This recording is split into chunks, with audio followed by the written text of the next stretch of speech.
Hemlock spruce, Tsuga petania. Hemlock spruce is the most singularly beautiful of all the California coniferae. So slender at its axis at the top that it bends over and droops like the stalk of a nodding lily.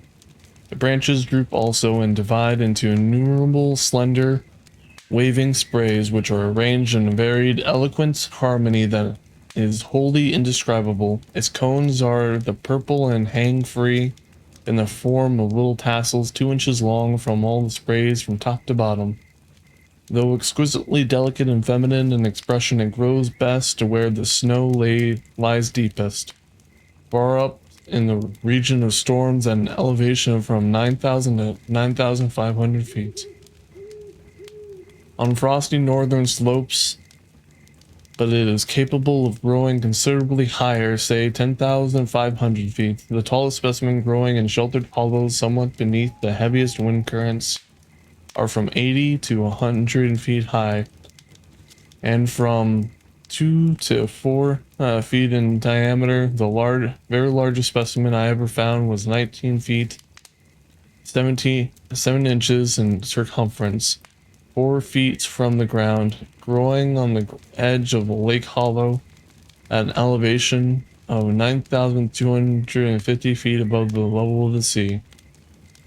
At the age of 20 or 30 years, it became fruitful and hangs out in beautiful purple cones at the ends of the slender sprays where they swing free like in the breeze and contrast delightfully with the cool green foliage.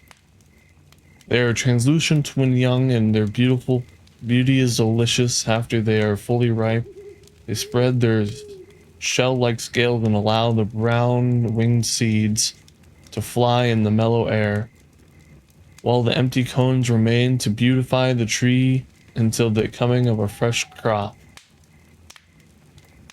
The staminate cones of all the coniferae are beautiful, glowing in bright clusters, yellow and rose and crimson.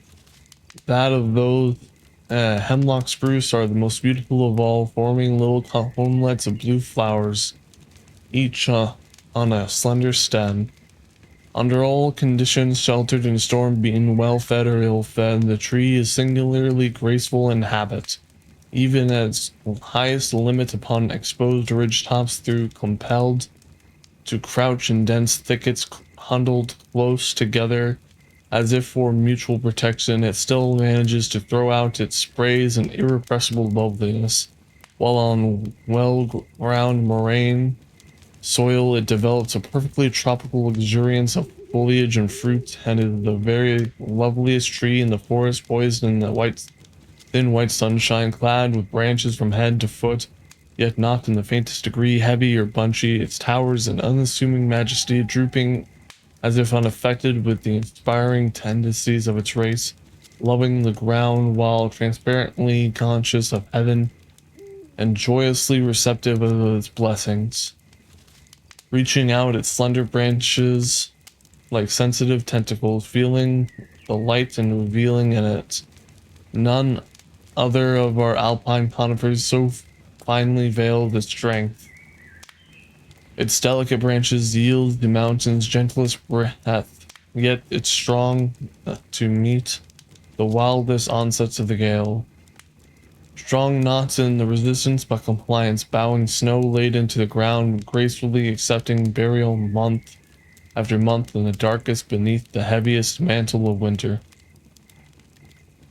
When the first soft snow begins to fall, the flakes lodge in the leaves, weighing down the branches against the trunk. And then the axis bends yet lower and lower until the slender top touches the ground, thus forming a fine ornamental arch. The snow still falls lavishly, and the whole tree is at length buried to sleep and rest in a beautiful grave as though dead. Entire groves of young trees from 10 to 40 feet high are thus buried every winter like slender grasses, but leaving the whole violets and daisies which the heaviest snow crushes not. They are safe. It is though they were only nature's method of putting her darlings to sleep instead of leaving them exposed to the biting storms of winter. Thus warmly wrapped, they wait the summer resurrection. The snow becomes soft in the sunshine and freezes at night, making the mass hard and compact like ice, so that during the months of April and May you can ride a horse over the prostrate rows without catching sight of a single leaf. At length, the downpouring sunshine sets them free. First, the elastic tops of the arches begin to appear, then one branch after another, each springing loose with a gentle rustling sound, and at length, the whole tree, with the assistance of the winds, gradually unbends and rises and settles back into its place in the warm air, as dry and feathery and fresh as young ferns just out of the coil. Some of the finest groves I have yet found are on the southern slopes of Lassans Butte. There are also many charming companies as the headwaters of the Tulime, Merced, and San Joaquin, and in general the species is so far from being rare that you can scarcely fail to find groves of considerable extent engrossing the range. Choose what pass you may, the mountain pine grows beside it, and more frequently the two-leaved species, but there are many beautiful groups numbering 1,000 individuals or more without a single intruder. I wish I had space to write more on the surpassing beauty of this favorite spruce. Every tree lover is sure to regard it with special admiration. Apathetic mountaineers, even seeking only game or gold, stop to gaze on its first meeting it, mutter to themselves, "That's a mighty pretty tree." Some of them adding, "De pretty." In autumn, when its cones are ripe, the little striped tamias and the Douglas squirrel and the Clark crow make a happy stir in its groves. The deer love to lie down beneath its spreading branches. Bright streams from the snow that it's always near ripple through its groves, and Bianthus spreads precious carpets in its shade. But the best words only hint its charms. Come to the mountains and see. Dwarf pine, Pinus albicaulis. This species forms the extreme edge of the timberline throughout nearly the whole extent of the range on both flanks. It is first met growing in company with Pinus cordata on the upper margin of the belts as an erect tree from 15 to 30 feet high, and from 1 to 2 feet in thickness. Thence it grows straggling up the flanks of the summit peaks upon moraines or crumbling ledges, wherever it can and obtain a foothold and to an elevation from 10,000 to 12,000 feet, where it dwarfs to a mass of crumpled, prostrate branches covered with slender, upright shoots, each tipped with a short, close-packed tassel of leaves. The bark is smooth and purplish, in some places almost white. The fertile cones grow in rigid clusters upon the upper branches, dark chocolate in color, while young and beautiful bear pearly seeds about the size of peas, most of which are eaten by two species of tamias and the notable Clark crow.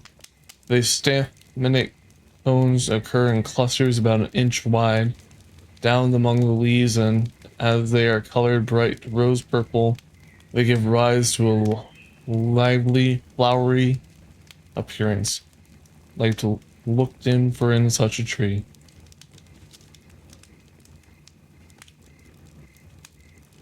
Pines are commonly regarded as sky-loving trees that must necessarily aspire or die.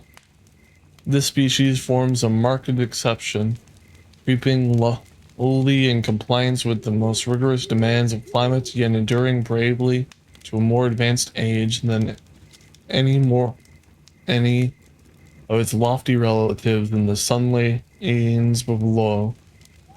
Seen from a distance, it would never be taken for a tree of any kind. Yonder, for example, is Cathedral Peak, some 3 miles away, with a scattered growth of this pine creeping like mosses over the roof and around the beveled edges of the northern gale. Now we're giving any hint of its ascending axis.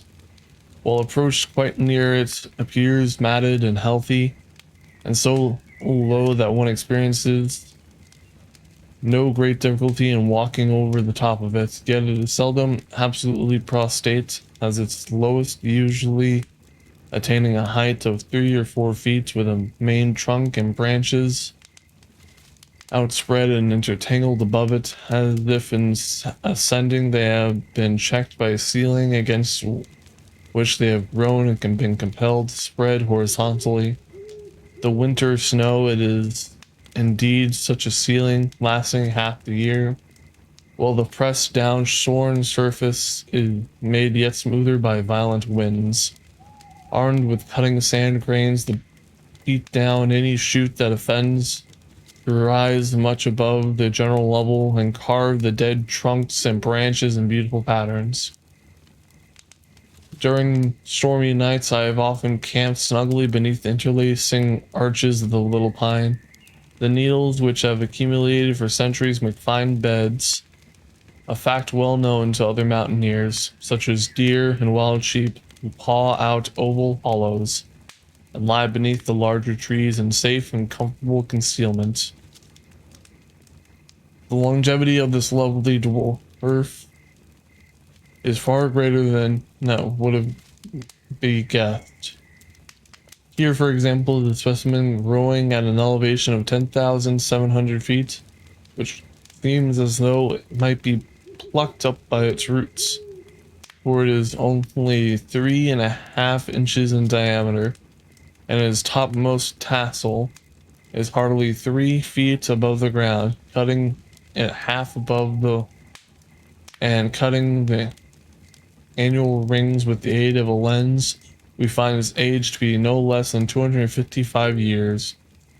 Here is another telling specimen about the same height, 426 years, whose trunk is only 6 inches in diameter, and one of its supple branches, hardly an eighth of an inch in diameter inside the bark, is 75 years old, and so filled with oily balsam, and so well seasoned by storms that we may tie it in knots like a whipcord.